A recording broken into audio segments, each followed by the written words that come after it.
Hello, this is Professor Roy again. If you recapitulate in the first two sessions, we have talked about the industrial relations, prevention of disputes, the trade unions and the industrial relations in general.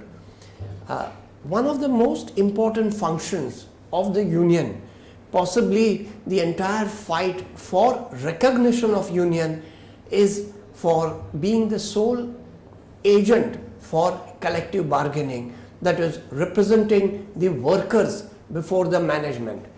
For all practical purposes and for all general purposes, collective bargaining is a very, very important function of the trade union. Again, coming back to the earlier session, if we go back to session 1, we discussed again about 3 issues shaping employee relations. The most important being the capacity of the organization to satisfy employees' needs and aspirations. The second being the attitude towards employees, whether equal or lower. Both these needs could be met in the process of collective bargaining. Of course, when we go to the next session on workers' participation in management, that also meets the second need, that is treating employees as equals. Then only possibly you would invite them for participating in decisions which the management is supposed to take alone. The term collective bargaining has originated in the writings of Sidney and Beatrice Webb, the famed historian of British labour movement.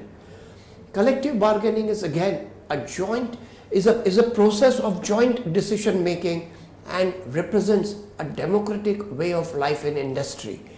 When you talk about democratic way of life, you get workers involved in decision which otherwise management would have taken alone, that is the terms and conditions.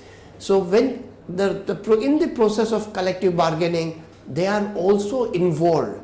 Again, when we come to workers' participation, probably collective bargaining is most prevalent form of workers' participation in industries.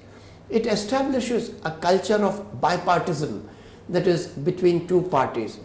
We have said number of times, even at the cost of repetition, that the best relations are bilateral relations, that is between the parties.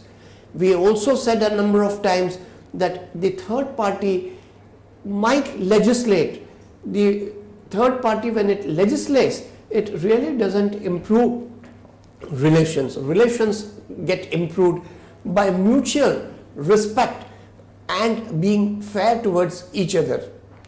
Collective bargaining also helps in establishing industrial peace and harmony. Prompt and equitable settlement of industrial disputes is very important. If the matters go to the court, it takes years and years.